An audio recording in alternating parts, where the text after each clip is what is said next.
भारत रत्न अटल बिहारी वाजपेयी जी की पुण्यतिथि है, जहां पर सीएम योगी ने माल्यार्पण किया है। और यह हम आपको तस्वीर भी दिखा रहे हैं। यहां पर सीएम योगी ने अटल बिहारी वाजपेयी जी पर माल्यार्पण किया है। और ये जो लखनऊ से ये सीधी ये तस्वीरें हम आपको लाइव तस्वीरें हम आपको दिखा रहे हैं कि यहाँ पर सीएम योगी आदित्यनाथ जो हैं वो यहाँ पर पहुंचे हैं।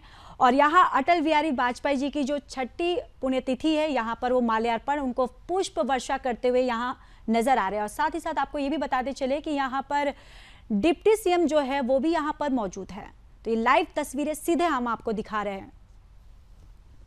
सीएम योगी आदित्यनाथ के साथ साथ यहाँ पर दोनों डिप्टी सीएम जो हैं केशव प्रसाद मौर्य, ब्रिजेश पाठक, वो भी मौजूद है। उन्होंने भी वाजपेयी जी की तस्वीर पर यह माल्यार्पण और पुष्प वर्षा करते हुए नजर आ रहे हैं।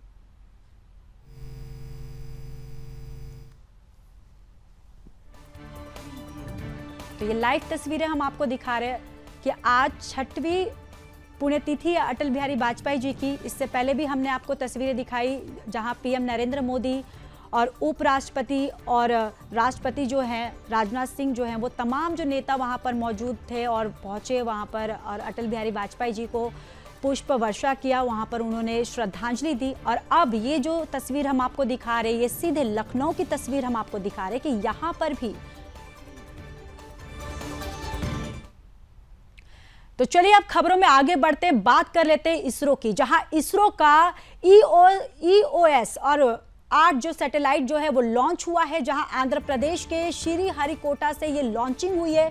और सबसे छोटे रॉकेट SSLV से भेजा गया है। ये 1 साल का ये मिशन आपदा का अलर्ट देगा। देश को मिला नया रॉकेट और सैटेलाइट। तो आपको ये बड़ी जानकारी बता रहे हैं, जहां इसरो का ईओएस जो है वो 08 सैटेलाइट लॉन्च हुआ है और सबसे छोटे रॉकेट SSLV से भेजा गया है। और 1 साल का ये मिशन आपदा का अलर्ट भी देगा। तो ये बड़ी जानकारी आपको बता रहे कि जहां इसरो ने एक बड़ी कामयाबी जो है वो हासिल कर ली है। इसरो का ईओएस 08 सैटेलाइट जो है वो लॉन्च हो गया है।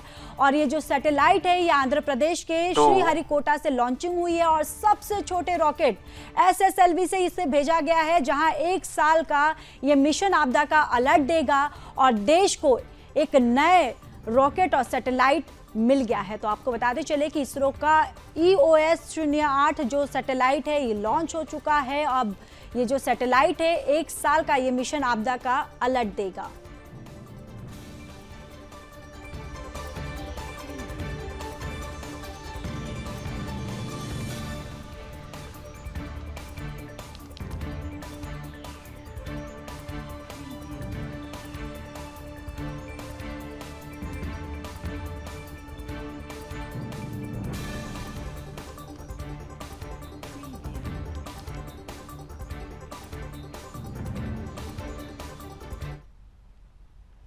तो चलिए आगे बढ़ते हैं खबरों में। आपको बताते चले कि पीएम नरेंद्र मोदी जो है ओलंपिक्स विजेता जो खिलाड़ी है हमारे, उनसे उन्होंने मुलाकात की है और उनसे उन्होंने बात भी की है।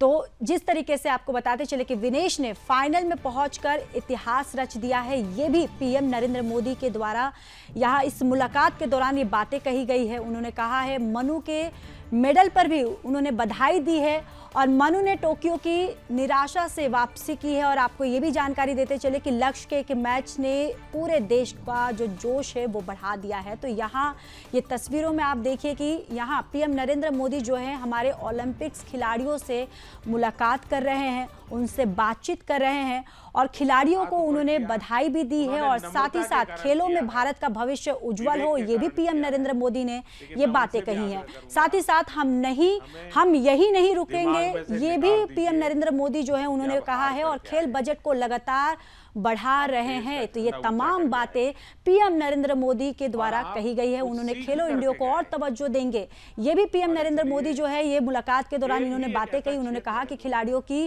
पौध तैयार होगी और खेलों में भारत का जो भविष्य है वो उज्जवल है। तो ये मुलाकात के दौरान ये तमाम जो बातें हैं, जो अभी ये बातें हमने आपको बताई, ये तमाम बातें पीएम नरेंद्र मोदी जो है खिलाड़ियों से बात की उन्होंने। पेरिस से आप सब वापिस आए हैं। आप सबका और आप सबके साथियों का भी मेरे यहाँ हृदय से बहुत बहुत स्वागत है। मैंने जिस उमंग से आपको पेरिस के लिए विदाई दी थी, उतने ही उमंग से मैं आज आपका फिर से स्वागत कर रहा हूं। और इसका कारण ये नहीं है कि कोई मेडल का टैली कितना हुआ। उसका कारण ये होता है कि विश्व भारत के खिलाड़ियों की तारीफ कर रहा है। उनके हौसले, उनके डिसिप्लिन, उनके बिहेवियर, मेरे कानों पर सब जगह से बातें आती हैं और ये सुनता हूं तो बड़ा गर्व होता है जी कि मेरे देश के खिलाड़ी मेरे देश के लिए ही खेलते हैं। मेरे देश के नाम को रत्ती भर भी खरोच आ जाए, ये मेरा देश का एक भी खिलाड़ी नहीं चाहता है और यही हमारी सबसे बड़ी पूंजी है। और उसके लिए ये पूरी टीम बहुत बहुत बधाई के पात्र है। साथियों, आप सबने पूरी दुनिया में भारत के तिरंगे की स्थान बढ़ा करके देश वापस लौटना और मेरे निवास पर आपका स्वागत करने का मुझे अवसर मिलना, मैं इसे मेरा अपना गौरव मानता हूं। और पेरिस जाने से पहले जो जाते हैं उनको भी पता होता है कि हमें अपना बेस्ट देना है और मैंने हमेशा यही कहा है सबको कि आपको अपना बेस्ट देना है और आपने दिया है। दूसरी बात है, हमारे खिलाड़ी उम्र में बहुत छोटे हैं और अभी से ये अनुभव मिला है तो आगे हमारे पास एक लंबी समय है अधिक अचीव करने का और वो आप जरूर करेंगे। इस अनुभव का लाभ देश को मिलेगा। साथियों, पेरिस ओलंपिक्स भारत के लिए कई मायनों में ऐतिहासिक रहा है। इस ओलंपिक्स में देश के लिए जो रिकॉर्ड्स बने वो देश के कोटि कोटि नौजवानों को प्रेरणा देंगे। आप देखिए, ओलंपिक्स के करीब 125 साल के इतिहास में ये मनु हमारी पहली बेटी ऐसी है जिसने भारतीय खिलाड़ी के रूप में इंडिविजुअल इवेंट में 2 मेडल जीते हैं। तो चलिए खबरों में आगे बढ़ते हैं। कोलकाता रेप मर्डर केस में आज भी हड़ताल जारी है। बंगाल से लेकर दिल्ली तक विरोध प्रदर्शन जारी है, जहां पीड़ित के पेरेंट्स से सीबीआई ने मुलाकात की है और 5 डॉक्टरों सहित 9 लोगों से भी पूछताछ कर रही है सीबीआई। और वहीं आईएमए ने भी हड़ताल की घोषणा की है। ये बड़ी जानकारी, बड़ा अपडेट आप तक साझा कर रहे हैं। कोलकाता से बड़ी खबर, जहां रेप मर्डर केस में आज भी हड़ताल जो है वो जारी रहेगा। बंगाल से लेकर दिल्ली तक विरोध प्रदर्शन जारी है और सीबीआई जो है वो पीड़ित के पेरेंट्स से भी मुलाकात की है और साथ ही साथ 5 डॉक्टरों सहित 9 लोगों से भी पूछताछ कर रही है सीबीआई। और ये भी आपको जानकारी देते चले कि आईएमए ने भी हड़ताल की घोषणा की है। तो कोलकाता में RG Kar medical college and hospital के सेमिनार हॉल से पिछले सप्ताह शुक्रवार की सुबह जूनियर डॉक्टर का शव जो है वो बरामद किया गया था, जहां 7 दिनों के भीतर घटना ने नया मोड़ ले लिया है। मेडिकल कॉलेज के प्रिंसिपल को हटाया जा चुका है। न्याय की मांग पर महिलाएं जो हैं वो सड़क पर उतर चुकी हैं। कोलकाता के साथ साथ देश भर के डॉक्टरों ने अनिश्चितकालीन हड़ताल का आह्वान किया है, जहां आरजीकर मेडिकल कॉलेज में जूनियर डॉक्टर की हत्या और रेप के खिलाफ डॉक्टर जो है वो विरोध प्रदर्शन कर रहे हैं। वहीं इंडियन मेडिकल एसोसिएशन ने भी इस मामले को लेकर आज से देश भर में हड़ताल करने की घोषणा की है। सुबह 6 बजे से लेकर परिवार यानी 6 बजे से लेकर रविवार यानी 18 अगस्त को सुबह 6 बजे तक 24 घंटे के लिए डॉक्टरों की देशव्यापी सेवा जो है वो बंद करने की घोषणा की गई है। सभी आवश्यक जो सेवाएं हैं वो जारी रहेंगी। आपातकालीन विभाग में कर्मचारी मौजूद रहेंगे। नियमित ओपीडी नहीं चलेगी और वैकल्पिक जो सर्जरी है वो भी नहीं की जाएगी। ये फैसला उन सभी पर लागू होगा जहां आधुनिक चिकित्सा के डॉक्टर सेवा दे रहे हैं। आईएमए ने अस्पतालों को सेफ जोन घोषित करने के साथ ही सरकार से सेंट्रल प्रोटेक्शन एक्ट को तुरंत लागू करने की मांग की है। जहां बीती रात मेडिकल कॉलेज में हिंसा और तोड़फोड़ को लेकर भी आईएमए प्रदर्शन करेगा। तो ये बड़ी जानकारी बंगाल आपको बताते चले। We are speechless right now, and we just want justice. We just want a proper solution of this, because this is not the thing that should happen. This is not. Bhandari, president Delhi medical association, आज आपसे इस बारे में जानकारी देना चाहता हूं कि आज हमारी एक इमरजेंसी मीटिंग हुई जिसमें 100 से ज्यादा लोगों ने पार्टिसिपेट किया। आपने देखा ही है अभी, और सब रोष में थे, आक्रोश में थे और इस दर्द से बहुत पीड़ित थे। जो कलकत्ता में हमारी एक बहन के साथ, बेटी के साथ ये दुष्कर्म हुआ और उसके बाद उसका मर्डर हुआ, उसके लिए दिल्ली मेडिकल एसोसिएशन ने कॉल दिया है कि एक नेशन वाइड स्ट्राइक के लिए हम medical profession has to come on the streets अगर सरकार अब भी ना जागे और इन चीज़ों का परमानेंट सोल्यूशन ना करे। तो यही सोच के हमने अभी शुरुआत के लिए परसों शनिवार सुबह 6 बजे से संडे मॉर्निंग 6 बजे तक 24 आवर्स के लिए स्ट्राइक का कॉल दिया है। और कल हम देखिए, जिस तरीके से मैंने हमेशा इस बात को कहा है कि अगर कोई भी ऐसी घटना घटती है, भले वो किसी भी राज्य में हो, किसी भी सरकार के तहत, इस तरीके की घृणित घटनाओं को कतई किसी भी सभ्य समाज में स्वीकार्यता नहीं दी जा सकती। और जो भी दोषी हों उसके ऊपर कड़ी से कड़ी कार्रवाई होनी चाहिए। अफसोस मुझे तब होता है जब ऐसे विषयों का भी राजनीतिकीकरण कर दिया जाता है।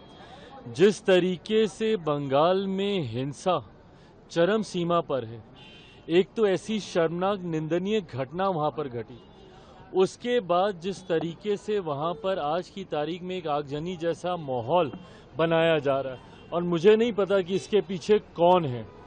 कल जिस तरीके से घटना स्थल पर देर रात हजारों की संख्या में असामाजिक तत्व गए, उन्होंने तोड़फोड़ की, क्या ये किसी साजिश के तहत था?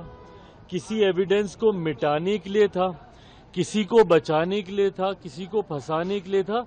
ये तमाम बातें जांच का विषय हैं। पर जब वहां की सरकार इसके ऊपर आंख मूंद कर बैठती है, चिंता वहां से शुरू होती है। और ये वही सरकार है जो देश में कहीं पर भी कोई ऐसी घटना होती है तो सबसे ज्यादा आवाज बुलंद करने वाले ये लोग होते हैं। मुझे ताज्जुब है कि जहां की मुख्यमंत्री एक महिला हो, वो मुख्यमंत्री इसके ऊपर खामोश रहती हैं, इनकी तमाम महिला सांसद इसके ऊपर खामोश रहती हैं। और देश के किसी और कोने में अगर ऐसी घृणित घटना को अंजाम। तो कोलकाता रेप मर्डर केस में आज भी जो डॉक्टर्स का हड़ताल जो है वो जारी है। अब इसी खबर पर ज्यादा जानकारी ले लेते हैं। हमारी संवाददाता संगीता झा जो है वो जुड़ चुकी हैं। संगीता, फिलहाल इस पूरे मामले पर क्या कुछ अपडेट है, क्या कुछ जानकारी? देखिए ज्योति, मैं आपको बता दूं कि इस मामले को लेकर 12 लोगों को गिरफ्तार किया गया है। तो लोग, आपने देखा होगा किस तरह से 14 अगस्त की रात पूरी तरह से सभी कोई प्रदर्शन के लिए उतरे हुए थे, लेकिन उसी दौरान जो है जो मेडिकल, जो आरजीकर मेडिकल हॉस्पिटल था, उसी मेडिकल हॉस्पिटल में कई सारे लोग घुस जाते हैं, तोड़फोड़ करते हैं। तो इसी मामले में पुलिस ने गिरफ्तार किया है। चिन्हित करके 12 लोगों को कोर्ट में भी पेश किया गया है और उन्हें फिलहाल 22 तारीख तक के लिए रिमांड में भेज दिया गया है। वहीं अगर हम राजनीतिक दृष्टिकोण से देखें तो देखिए, इस मामले को लेकर ममता बनर्जी ने कहा है कि जो वाम दल है, वाम और राम दोनों मिलकर इन घटनाओं को कर रहे हैं। तो जहां एक और देखिए, जो अपोजिशन पार्टी है बंगाल की, वो कह रही है कि जो भी घटनाएं हुई, ये पूरी तरह से जो टीएमसी की सरकार है, टीएमसी की सरकार ने इन घटनाओं पे लिपापोती करने की कोशिश की। क्योंकि देखिए ज्योति, याद होगा कि जब इसके पहले भी हम अपने दर्शकों को बता चुके हैं कि जब ये मामला सामने आया था तो जो परिजन है जिसके साथ दुष्कर्म हुआ, उसके परिजनों का कहना था कि उनके पास सबसे पहले कॉल आती है कि उनकी बेटी ने आत्महत्या कर लिया। जिसके बाद देखिए, जब पोस्टमार्टम की रिपोर्ट आती है तो उसमें कुछ अलग ही देखने को मिलता है। कितनी ज्यादा दरिंदगी उस महिला डॉक्टर के साथ की गई थी, वो चीजें निकलकर सामने आती है। जिसके बाद देखिए, पूरे देश में जो है, ये सिर्फ पश्चिम बंगाल नहीं, पूरे देश में जगह जगह जो है डॉक्टर हड़ताल कर रहे हैं। और साथ ही देखिए, इसी को लेकर जो है डॉक्टर ने कल जो है बंद का भी ऐलान किया है। कहा गया है कि कल जाकर 17 अगस्त की रात 17 अगस्त की रात बोल रहे, माफ कीजिएगा, 17 अगस्त को सुबह 6 बजे से लेकर 24 घंटे के लिए देश भर में गैर आपात सेवाएं बंद की जाएगी। आईएमए ने फिलहाल इस बात की जानकारी दी है और यह भी कहा है कि अस्पतालों में आवश्यक सेवाएं जारी रहेंगी। तो देखिए, जहां एक और पूरे देश में उबाल है, वहीं जो नेता है वो राजनीति करने से बाज नहीं आ रहे हैं। और साथ ही देखिए, कोलकाता पुलिस की भूमिका को लेकर तो शुरू से ही सवाल उठ रहे थे, क्योंकि 5 दिन लगातार कोलकाता पुलिस के हाथ में ये केस था, लेकिन बावजूद इसके उन्होंने सिर्फ एक बंदे को गिरफ्तार किया, जबकि जो पोस्टमार्टम रिपोर्ट है उसके मुताबिक यह कहा जा रहा है कि ये गैंगरेप है, ये रेप नहीं है। और देखिए, यह भी एक सवाल आ रहा है कि जो चीजें निकलकर सामने आ रही हैं, जो बिल्कुल संगीता, ये काफी बिल्कुल संगीता, ये एक बहुत दुखद भी है कि इस तरह की जो घटनाएं होती हैं, इस पर राजनीति जिस तरीके से होती है, ये काफी दुखद है। बहुत बहुत धन्यवाद संगीता, सारी जानकारी हम तक और हमारे दर्शकों तक साझा करने के लिए। तो चलिए अब बात कर लेते हैं आरएसएस की, जहां पर आरएसएस और बीजेपी आज निकालेगी नारी शक्ति मार्च, जहां पर बांग्लादेश में हिंदुओं पर अत्याचार के विरोध में ये मार्च निकालेगी। मंडी हाउस से शुरू होकर जंतर मंतर तक ये मार्च करेंगे और सभी क्षेत्रों में कार्यरत सक्रिय जो महिलाएं हैं वो भाग लेंगी। तो बांग्लादेश के हिंदुओं को लेकर राष्ट्रीय स्वयंसेवक संघ और बीजेपी के वरिष्ठ नेताओं की दिल्ली में बुधवार को बैठक हुई और ये बैठक 4 घंटे से ज्यादा देर तक चली। बैठक में हिंसा प्रभावित बांग्लादेशी हिंदुओं की सुरक्षा और पुनर्वास को लेकर चर्चा हुई है। और आज बांग्लादेश में हिंदुओं पर अत्याचार के विरोध में मौन विरोध प्रदर्शन और नारी शक्ति मार्च का आयोजन किया जा रहा है। ये मार्च सुबह करीब 11 बजे मंडी हाउस से शुरू होकर जंतर मंतर तक आयोजित किया जा रहा है, जिसमें सभी क्षेत्रों में कार्यरत और सक्रिय महिलाएं जो हैं वो भाग लेंगी। और इस विरोध प्रदर्शन में बांग्लादेश में हिंदुओं के खिलाफ हिंसा को लेकर बड़ी संख्या में जो महिलाएं हैं वो भी शिरकत करेंगी और हिंसा के खिलाफ जो महिलाएं हैं वो आवाज उठाएंगी। तो ये बड़ी जानकारी, जहां पर आपको बताते चले कि आरएसएस जो है आज यहाँ पर बीजेपी जो नारी शक्ति निकालेगी, यहाँ पर जो मार्च, यहाँ पर बांग्लादेश में हिंदुओं पर अत्याचार के विरोध में ये मार्च जो है वो निकाला जाएगा और मंडी हाउस से शुरू होकर ये जंतर मंतर तक ये मार्च जो है वो करेंगे और सभी क्षेत्रों में कार्यरत सक्रिय महिलाएं जो सभी भाग लेंगे। और बांग्लादेश के हिंदुओं को लेकर दरअसल ये राष्ट्रीय स्वयंसेवक संघ और बीजेपी के वरिष्ठ नेताओं की दिल्ली में बैठक हुई और 4 घंटे से ज्यादा देर तक बैठक चली, जिसमें बैठक में हिंसा प्रभावित बांग्लादेश और हिंदुओं की सुरक्षा और पुनर्वास को लेकर उस बैठक में चर्चा की गई। और आज बांग्लादेश में हिंदुओं पर अत्याचार के विरोध में मौन विरोध प्रदर्शन जो है ये निकाला जाएगा।